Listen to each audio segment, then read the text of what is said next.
আসসালামু আলাইকুম কিতা খরা সব আসেননি বালা আমিও আলহামদুলিল্লাহ বালা আছি।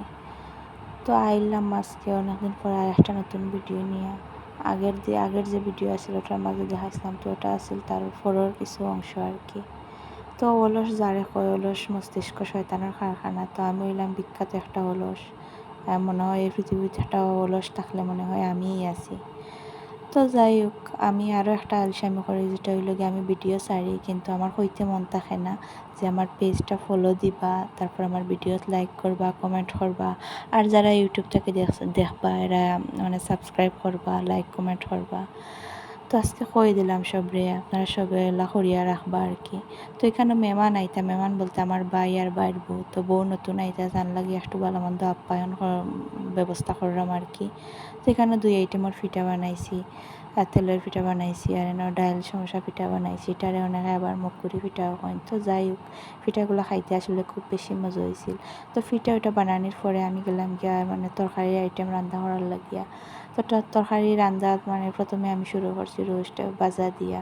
তো এখানে কক মুরগি ব্রয়লার দুয়োটা মিক্স করা আছে, তো ওই দুয়োটা দিয়ে বানাইলি মানে দুয়োটা যা আসিল ফ্রিজও।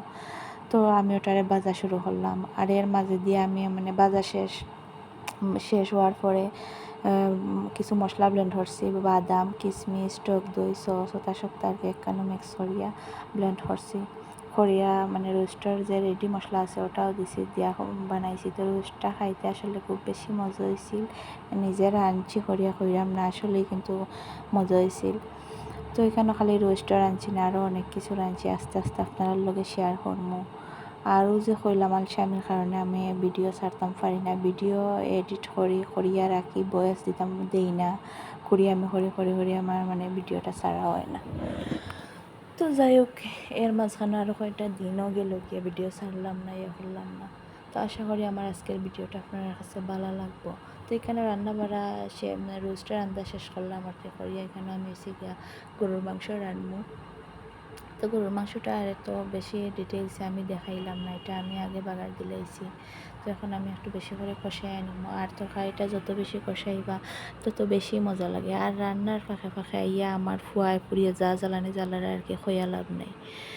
তো যাই হোক, এখানেও আমি আবার পাকিস্তানি মুরগিও রাঁধছি, রাঁধিয়ে আবার পাবদা মাছও রাঁধছি, ওটা আর দেখাইলাম না। তো মেহমানসকলের লাগিয়ে আমি টেবিলও ওখানে খাবার দাবার রেডি করে লাইছি, আর এর আগে নাস্তার পর্ব শেষ হয়ে গেছে, সব কিছু আর ভিডিও করতাম মন থাকে না, আর ভিডিও করতেও কিলা যেমন মানুষের সামনে একটু আনিজি লাগে, লজ্জা লজ্জা লাগে।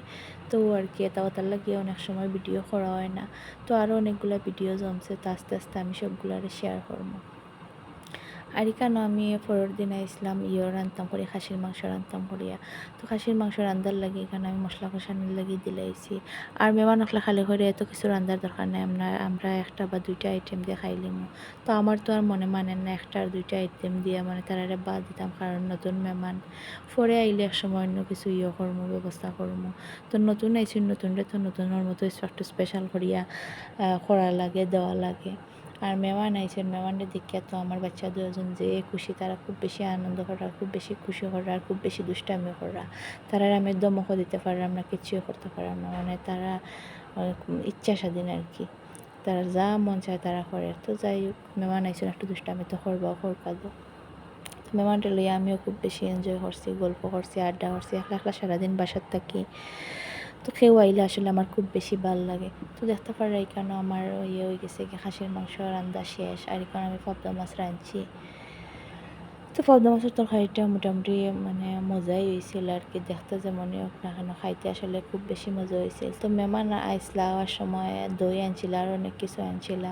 তো মিষ্টি আনতে না করছে, কারণ আমি একলা মানুষ মিষ্টি খাওয়ার মতো নাই। তো দইটা খুব মজা আছিল। আজকের ভিডিওটা এই